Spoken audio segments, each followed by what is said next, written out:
My husband Graham isn't always keen on making choices, especially if he's confronted with too many options. If he sees a huge menu, his mind goes blank and he doesn't know what to order. Then he'll say to the waiter, "Surprise me," and that throws them into confusion instead. Choices are a part of life. We all make choices every day. For many people, the choices they will have to make this autumn and winter are terrible. Choices between heating and eating. We're often faced with choices we don't want to make. Sometimes we might feel that we actually have very few real choices, that there are not many things that are within our control. But even so, there are still things that we do have to choose every day. We make choices about what to say, what to think, how to respond to people. Sometimes we don't have to think too much about these things, it seems, but sometimes if someone has really hurt or annoyed us, then we might be a bit more aware of the choice. Am I going to let this person upset me, or can I let it go? Am I going to get angry and say things that I might later regret, or can I take a deep breath and give a more measured response? Is this thing that's happened going to ruin my whole day, or am I able to put it aside and count my blessings instead? Will I choose the loving response and try to honour God in my thoughts and words and actions? Choices are important, and our Old Testament reading today is full of them. The part we've read comes at the end of a very long speech that actually began in chapter 5 and goes on to the end of chapter 30 where we are today. It takes place at the edge of the River Jordan, just as the people of Israel are about to enter the land of promise. Moses knows it's important to pause at the edge of a new beginning because perhaps it is frightening and ominous as well as exciting and full of opportunity. The people of Israel will have to make a lot of choices in the new land that lies across the river. There will be ethical decisions to make. They will need to choose who to trust. What will they do when faced with different power structures and new ways of doing things? Perhaps Moses realizes that when this land of promise, when this new life is theirs, the people might be tempted to lose faith in God and put their faith in these new and concrete things that they see before them. There might be too many temptations to follow a different way. Moses has given them a lot of instruction in his speech to this point, a lot of preparatory information. Now here he gives them a clear choice. We might perhaps think it's a choice between physical life and death, but the second set of options help us to see that it's much more than that. It's also a choice between prosperity and adversity. To choose life is to choose abundance in a whole range of ways, and so death is not just the end of life physically, but it's also the kind of existence that lacks joy, well-being and abundance. It's the opposite of shalom, that deep peace of God. To make the choice really clear, Moses adds some flesh to it. He says, if you choose this, then this will be the consequence. The first if is positive. If you choose life, if you love God and show that love by obeying the commandments, then the consequence is abundance and blessing in the new land. But the call to love God and keep God's commandments is not just simply adopting a set of rules or disciplines. The call is actually an invitation to enter into a covenant relationship, and that opens us up to a completely new understanding of social relationships. The Old Testament theologian Walter Brueggemann draws attention to a whole load of practical examples from the book of Deuteronomy that show what this kind of covenant living is all about. Brueggemann says it means sharing feasts with the hungry, chapter 14, verses 27 to 29. It means cancelling debts that the poor cannot pay, chapter 15, verses 1 to 11. It means organising government to guard against excessive wealth, chapter 17, verses 14 to 20. It means sharing hospitality with runaway slaves, chapter 23, verses 15 to 16. It means not charging interest on loans within the covenant community, chapter 23, verses 19 to 20. It means paying hired hands promptly what they earn, chapter 24, verses 14 to 15. It means leaving a residue of the harvest for the disadvantaged, chapter 24, verses 19 to 22. It means limiting punishment in order to protect human dignity, chapter 25, verses 1 to 3. And as Brueggemann says, this list could go on further. This list is not a complete package, but a taster of the kind of living that obedience to God involves. This is what choosing life is all about. It's a way of living that places value on social relationships, and it's a refusal to opt for power, force, greed, and brutality. If the people of Israel, and if we today choose this kind of living, if community life is ordered in this kind of covenantal way, then there will be well-being for all.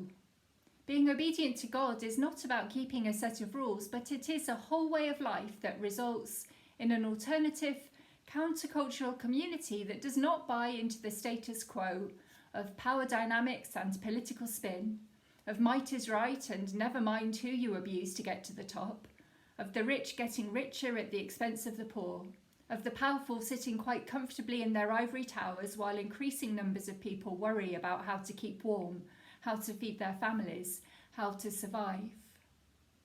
And this is actually the negative choice, which involves a refusal to listen to God and a readiness to serve other gods. This in part means embracing a world perspective and living in a way that works against covenant relationships with God and others. The consequence of this way of living is actually a perishing.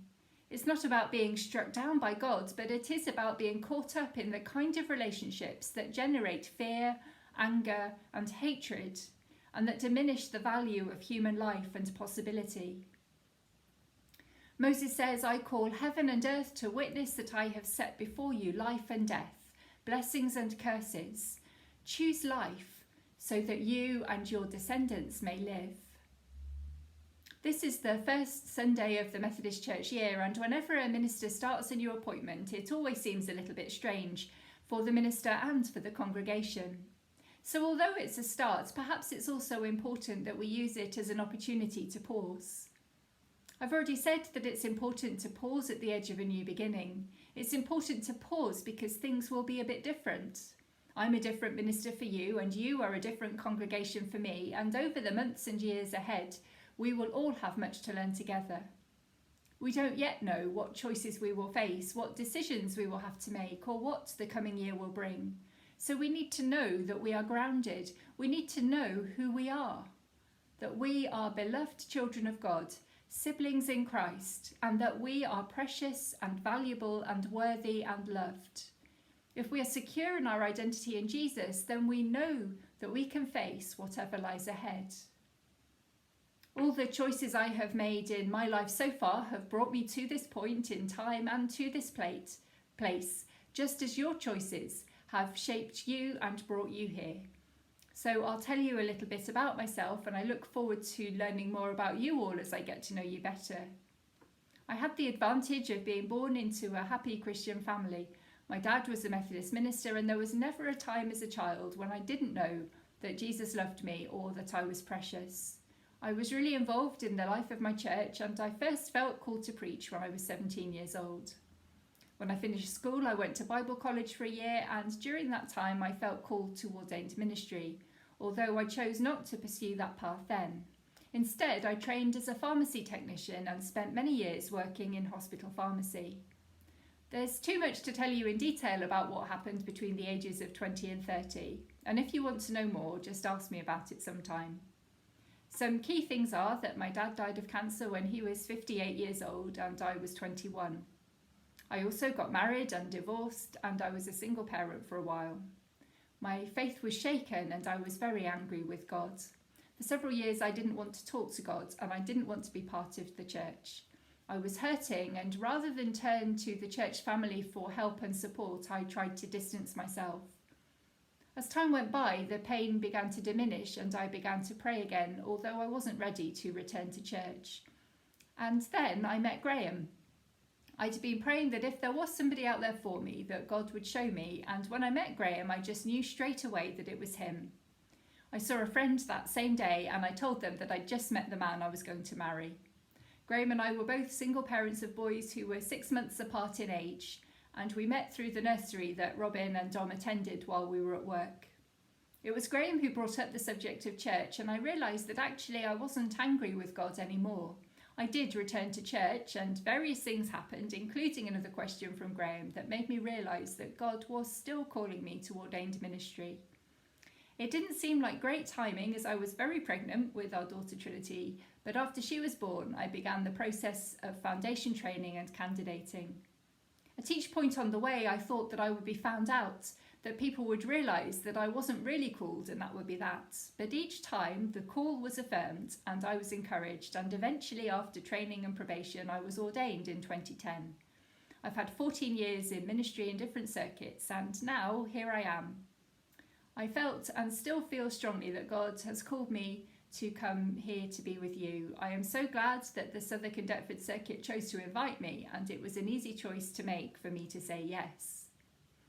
We don't know what lies ahead, and perhaps that's just as well. The important thing is that Jesus calls us all to follow him and to keep on being his disciples every day. That's a job for all of us, to keep walking, to keep trusting, to keep learning and growing, to keep living the life that Jesus calls us to live, enabled in all things by the Spirit who gives us strength and guidance and wisdom and courage and comfort. Today we have a choice, and I want all of us to choose life. I want us together to be the kind of covenant community that shows our love for God in the way we live and order our relationships. I want that list of examples of covenant behaviour from Deuteronomy to be part of the way we choose to live and function, as individuals and together as church, sharing food with the hungry, cancelling debts that can't be repaid, being generous in hospitality, actively working to challenge injustice, speaking truth to power. Imagine the kind of abundant life that becomes possible when people choose this God-given covenant way, not just abundant life for us, but for those around us too. We are on the edge of something new today, and it's an opportunity for us together to think about what is important to us, to think about the choices we make, and to think about how we want our living to shape the world around us. How do we want this church to impact the community in which we are located? How do we as individuals want to make a difference within the circles of lives we touch every day? Moses said, "I call heaven and earth to witness that I have set before you life and death, blessings and curses. Choose life so that you and your descendants may live, loving the Lord your God, obeying God and holding fast to God, for that means life to you." May this be true for us. Amen.